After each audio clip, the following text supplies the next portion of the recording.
Monsoon को लेकर उत्सुकता है देश के सभी राज्यों में, सभी लोगों में। वहाँ पर भी जहाँ बरसात हो रही है और जहाँ पर अभी मॉनसून पहुँचा नहीं है या जहाँ पर पहुँचने के बाद भी बारिश वाले बादल, उस तरह के घने काले बादल जैसा कि जुलाई के शुरुआती समय में दिखाई पड़ते हैं, नहीं दिख रहे हैं। स्वागत है आप सभी का। मॉनसून का अपडेट इस वीडियो में हम जानेंगे। ये वीडियो आप देख रहे हैं मौसम तक और न्यूज़ मीडिया मंच पर, मौसम तक यूट्यूब चैनल और मौसम तक फेसबुक पेज पर। यूट्यूब चैनल पर अगर आप जुड़े रहना चाहते हैं तो इस चैनल को सब्सक्राइब कर लीजिए। साथ ही मौसम तक फेसबुक पेज पर कनेक्टेड रहने के लिए पेज को फॉलो कर सकते हैं। और जो जानकारियां दूंगा अगर ठीक लगती हैं तो लाइक और शेयर करिएगा और कमेंट सेक्शन में अपनी बात जरूर लिखिएगा। दोस्तों, हरियाणा में थोड़ी सी प्रगति आज हुई है। आप देख सकते हैं यहाँ पर बहुत थोड़ी सी, ज़्यादा नहीं। भिवानी से आगे बढ़कर हिसार पर पहुंची लाइन और इधर पंजाब में भटिंडा पर ही बनी हुई है जहाँ पर कल पहुंचा था 2 जुलाई को। और इसके बाद राजस्थान में देखें तो यहाँ पर अच्छी प्रगति हुई है। यहाँ पर उदयपुर, अजमेर और झुंझुनू पर लाइन इस समय पहुंच गई है। तो एक ठीक प्रगति राजस्थान में मानी जा सकती है।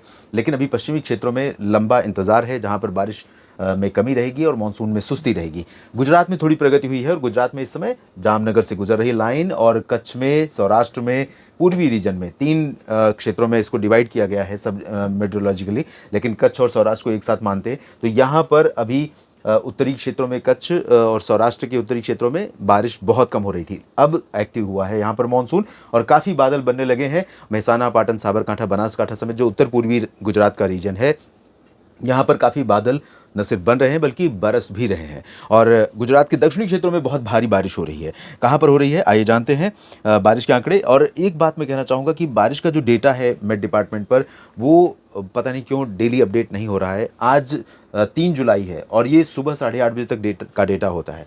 तो 2 जुलाई का ही अपडेट यहाँ पर है, चाहे आप स्टेट वाइज देखें, चाहे आप सब डिवीज़न वाइज देखें, लेकिन डेली अपडेट नहीं हो रहा है। आज 3 जुलाई का डेटा अगर यहाँ पर होता तो हम अच्छी तरह समझ पाते हैं कि आज सुबह 8:30 से पीछे के 24 घंटों में जो भारी बारिश हुई है कई ज़िलों में, कई राज्यों में, उसके कारण ये दैनिक बारिश में कितना उतार चढ़ाव आया है, कितना अंतर आया। अब ये जो डेटा है 2 जुलाई से 2 जुलाई का, तो ये 1 जुलाई की सुबह 8:30 से 2 जुलाई की सुबह 8:30 तक का है। अब आप सोचिए, आज हम 3 जुलाई की शाम में अगर हम देख रहे हैं और हमें 1.5 दिन का इसमें डिले है। और यहाँ पर भी जो क्यूमुलेटिव डेटा है रेनफॉल का 1 जून से लेकर अभी तक, उसमें भी अपडेट नहीं है, ये भी 2 जुलाई तक का ही है। तो ये थोड़ा सा अपडेट होना चाहिए। और यहाँ पर एक वेबसाइट हुआ करती थी पहले, hydro.imd.gov.in। यहाँ पर मैप वाइज पूरा दिख जाता था राज्यों के हिसाब से या सब डिवीज़न के हिसाब से कि कितनी बरसात अब तक रिकॉर्ड की गई है, उसमें डिफरेंसेस दिख जाते थे। तो बहुत आसानी से लोगों को समझ में आता था। यहाँ पर क्या है कि पीडीएफ में इतना लंबा गैप, तो बहुत छोटे छोटे फॉन्ट्स हैं जो दिखाई नहीं पड़ते आमतौर पर। ये मेरी अपनी कठिनाई नहीं है, बाकी आम लोग भी देखने में इसको कठिनाई होती होगी। मुझे डिस्प्ले करने में नहीं कठिनाई हो रही है, लेकिन बाकी लोगों के लिए भी दिक्कत होती होगी। इसका डेटा देखेंगे उससे पहले 24 घंटों की बारिश देख लेते हैं। वेरावल गुजरात में 221 मिलीमीटर की मूसलाधार वर्षा दर्ज की गई है और महाबलेश्वर में 187, महाराष्ट्र गुजरात है वेरावल। और दीव, जो दादरा नगर हवेली दमन दीव का दीव स्टेशन है, यहाँ पर 135 ही मायाबंदर अंडमान व निकोबार, माथेरन महाराष्ट्र 117, मुंबई कोलाबा 112, मुंबई सांताक्रूज 101। तो बारिश में थोड़ी सी कमी आई है अगर हम आज सुबह 8:30 से पीछे के 24 घंटों को देखो। लेकिन आज दिन में भी कई जगहों पर भारी वर्षा हुई है। लॉन्ग आइलैंड पर 80-76 मिलीमीटर बारिश होनावर में हुई है, ठाणे में 73 और 62 मिलीमीटर बारिश गोवा के पणजी में हुई है, हरनई 58, 55 संबलपुर में, ओडिशा में डाल्टनगंज झारखंड में 54, 50 मोरमुगांव गोवा में, सिलचर में 49, 48 हुई है कोचीन इंटरनेशनल एयरपोर्ट पर। और 46 मिलीमीटर बारिश अजमेर में दर्ज की गई, खीरी में 46 और 41 मिलीमीटर थ्रिशूर में हुई है केरल में। तो ये स्थिति अभी तक बारिश की रही है 24 घंटों की। और जो पूरा 24 घंटों का डेटा है उसके अनुसार अगर हम देखें तो यहाँ पर थोड़ा सा इंप्रूवमेंट नज़र आ रहा है। पूर्वोत्तर के क्षेत्रों में 24 घंटों की बरसात में कई जगहों पर कमी रही है, अरुणाचल, असम, मेघालय और नागालैंड में। लेकिन अगर हम बाकी जगहों पर देखें जिसमें ये नागालैंड में बारिश ज़्यादा हुई है 24 घंटों में, यहाँ सिक्किम में सामान्य हुई है और सामान्य से ज़्यादा झारखंड में दर्ज की गई है। और नीचे की तरफ चलते हैं उत्तर भारत में। उत्तर भारत में दोस्तों हर एक सब डिवीज़न में सामान्य से ज़्यादा वर्षा रिकॉर्ड की गई है। 1 जुलाई सुबह 8:30 से 2 जुलाई सुबह 8:30 के बीच में उत्तर भारत के भागों में 24 घंटों के दौरान 104% ज़्यादा वर्षा हुई है। 4.5 की जगह पर 9.2 मिलीमीटर वर्षा हुई है। परिणाम ये हुआ कि जो यहाँ पर डेफिशिएंसी 40% के आसपास पहुँच रही थी, वो 23% अब रह गई है कम। और यहाँ आप देखिए हर ज़िले में, हर राज्य में सामान्य से ज़्यादा हुई है, सिवाय दिल्ली के। दिल्ली में सामान्य है, बाकी जगहों पर लार्जली एक्सेस है, यानी 20 से 60% की अधिकता यहाँ पर बारिश में दिखाई दे रही है। और इसके अलावा उत्तर भारत के राजस्थान में भी आप देखिए सामान्य से थोड़ी-सी कमी है, 13% कम, लेकिन ये भी सामान्य कैटेगरी में है। और मध्य भारत के क्षेत्रों में भी हर ज़िले में माफ़ कीजिएगा, हर राज्य में लार्जली एक्सेस रेनफॉल हुई है। एक राज्य है गोवा, जहाँ पर नॉर्मल रेनफॉल रही है।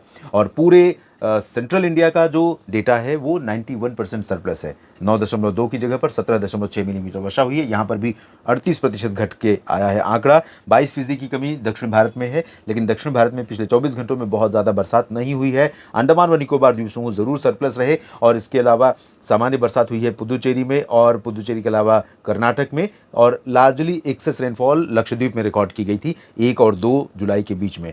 परिणाम स्वरूप दोस्तों देश भर में जो बारिश की स्थिति है पैन इंडिया अगर हम देखें तो ये अब मात्र 33% कहना ठीक नहीं है, 33% बहुत बड़ा अंतर है। मेट डिपार्टमेंट ने मॉनसून के 10% कमज़ोर रहने की बात जब की तो लोगों को डर लगने लगा कि क्या होने वाला है इस बार। तो 33% तो बहुत बड़ा अंतर है, लेकिन ये स्थिति जुलाई में सुधर रही है। जून लगभग 40% की कमी के साथ समाप्त हुआ है, तो जून तो बहुत ही पुअर रहा है। अब जुलाई में देखते हैं, शुरुआती 15 दिनों तक, 20 दिनों तक तो बहुत अच्छी बारिश दिख रही है, लेकिन इस दौरान भी बारिश कुछ जगहों पर ही केंद्रित रहेगी। जैसे अभी पूर्वी तट, जिसमें ओडिशा, पश्चिम बंगाल के कुछ गंगीय क्षेत्र और साथ में आंध्र प्रदेश के तट कुछ हो सकते हैं। ओडिशा, छत्तीसगढ़, मध्य प्रदेश, महाराष्ट्र, गोवा, गुजरात हो सकते हैं जहाँ पर भारी बारिश होगी। राजस्थान होगा, और इसके बाद पूर्वोत्तर में ठीक बारिश होगी। पश्चिमी घाट पर, गोवा के नीचे कर्नाटक के तटों पर होगी, और उत्तर के भागों में अभी भी डेफिशिएंसी रहेगी। उत्तर प्रदेश, राजस्थान के पश्चिमी ज़िले, पूर्वी राजस्थान में अच्छी बरसात होने की संभावना, अगले 2-3 दिनों के दौरान भारी बारिश होने की संभावना है। गुजरात में भारी वर्षा, मध्य प्रदेश में भारी वर्षा, महाराष्ट्र में तेज़ बारिश, विदर्भ से लेकर कोंकण, गोवा, तो कई जगहों पर होगी। सुधार हो सकता है इस आंकड़े में, 33 से ये घटकर 30, 28, 27 आए, लेकिन इसके बावजूद कई राज्यों पर लोगों का अनुभव मानसून को लेकर बहुत ख़राब बना हुआ है, और वो उसमें बहुत जल्दी अंतर नहीं आने वाला है। हाँ, लेकिन ये ज़रूर मैं कहना चाहूँगा कि 15-20 जुलाई के दौरान जो अभी तक सिनारियो दिखाई पड़ रहा है, ये है कि कई क्षेत्रों को मानसून संतुष्ट ज़रूर करेगा। इस अपडेट में अभी इतना ही।